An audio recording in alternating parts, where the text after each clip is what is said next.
बिस्मिल्लाहिर्रहमानिर्रहीम। अस्सलाम वालेकुम स्टूडेंट्स, आज हम करेंगे क्लास 9 मैथमेटिक्स चैप्टर 1 की एक्सरसाइज 1.5। तो जी देखते हैं क्वेश्चन नंबर 1, उसकी स्टेटमेंट रीड करते हैं। Find the determinant of the following matrix. हमें मैट्रिक्स गिवन होंगे, हमने उनका डिटर्मिनेंट फाइंड करना है। तो पहली बात यह है कि डिटर्मिनेंट को हम डिनोट किस तरह करते हैं। डिटर्मिनेंट जिस तरह मैट्रिक्स को हम स्क्वायर ब्रैकेट के साथ डिनोट करते हैं, इसी तरह डिटर्मिनेंट को दो स्ट्रेट लाइनों के साथ डिनोट करते हैं, ये जिस तरह मैंने इधर ड्रॉ करके दिखाई है। तो नेक्स्ट बात है कि डिटर्मिनेंट फाइंड कैसे करते हैं। ये देखें, हमारे पास क्वेश्चन नंबर 1 का दूसरा पार्ट बी मैट्रिक्स हमें गिवन है, उसकी एंट्रीज हैं 1 3 2 -2। तो इसका हमने डिटर्मिनेंट फाइंड करना है। तो देखें जी, सबसे पहले बी डिटर्मिनेंट लिखा, मैट्रिक्स को डिटर्मिनेंट में चेंज किया। तो अब हमने क्या करना है, डिटर्मिनेंट मेन चीज़ जो है कि डिटर्मिनेंट फाइंड कैसे करते हैं, ध्यान से सुनिए।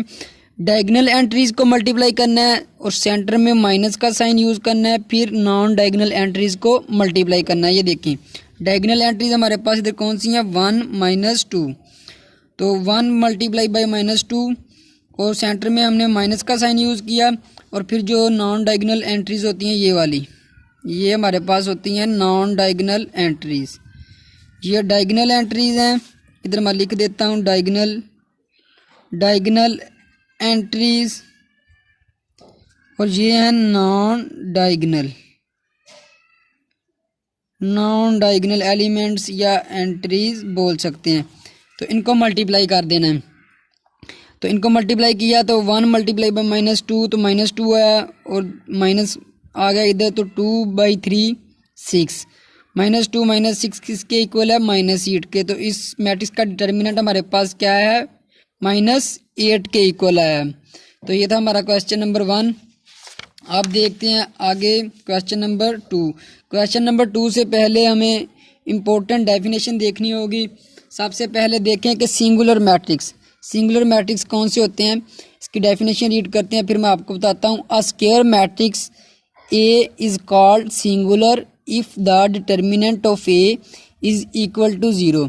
अगर हमारे पास एक स्क्वायर मैट्रिक्स हो, उसको नाम हमने दिया हो ए मैट्रिक्स का, तो अगर हम उसका डिटर्मिनेंट फाइंड करें तो वो 0 के इक्वल आ जाए तो वो सिंगुलर मैट्रिक्स होगा, अदरवाइज जो है वो नॉन सिंगुलर मैट्रिक्स होगा। तो जी देखें, ये हमारे पास क्वेश्चन नंबर 2 है, इसकी statement. Find which of the following matrices are singular और नॉन सिंगुलर। तो इसका हम फर्स्ट पार्ट देखते हैं। तो हमने इनमें से फाइंड करना है कि कौन से मैट्रिक्स जो हैं वो सिंगुलर है और कौन सा मैट्रिक्स जो है वो नॉन सिंगुलर है। तो इसका डिटर्मिनेंट फाइंड करना है। ये हमारे पास ये मैट्रिक्स है, तो इसका हमने डिटर्मिनेंट में लिखा। तो अब क्या करना होता है, डायगोनल एंट्रीज़ को मल्टीप्लाई करना है। तो डायगोनल एंट्रीज़ को मल्टीप्लाई किया, 3 मल्टीप्लाई बाई 4, ये वाली डायगोनल एंट्रीज़ हैं, ये वाली माइनस, फिर नॉन डायगोनल एंट्रीज़ को मल्टीप्लाई करेंगे। -2 मल्टीप्लाई बाई 6, 3 4 12 -2 6 12, 12 -12 ये किसके इक्वल आ गया, 0।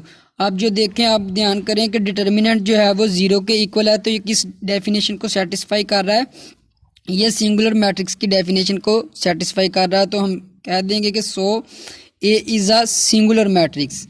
तो ये हमारा फर्स्ट पार्ट था क्वेश्चन नंबर 2 का। नेक्स्ट देखते हैं इसी क्वेश्चन का हमारे पास सेकंड पार्ट।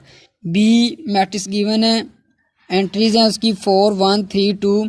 तो हमने इसका डिटर्मिनेंट फाइंड करना है सिंगुलर और नॉन सिंगुलर फाइंड करने के लिए। तो डिटर्मिनेंट में लिखा।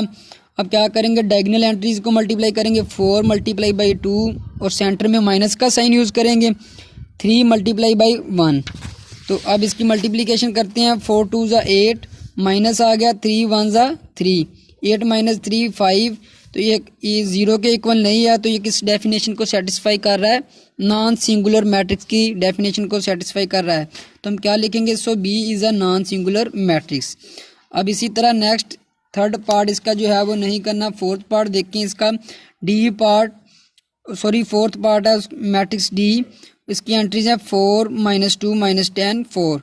तो इसका हमने डिटर्मिनेंट फाइंड करना है, क्योंकि हमने बताना है कि ये मैट्रिक्स सिंगुलर है या फिर नॉन सिंगुलर।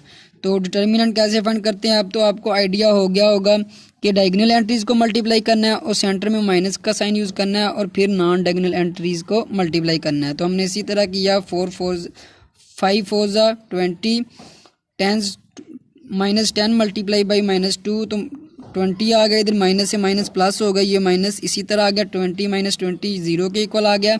तो ये देखिए कि हमने डेफिनेशन पढ़ी थी सिंगुलर मैट्रिक्स की, अगर किसी मैट्रिक्स का डिटर्मिनेंट लें तो वो 0 के इक्वल आ जाए तो वो कौन सा मैट्रिक्स होता है, singular matrix. So D is a singular matrix. तो ये था हमारा क्वेश्चन नंबर 2।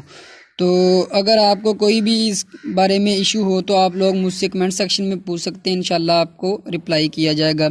तो मिलते हैं नेक्स्ट लेक्चर में, तब तक अल्लाह हाफिज़।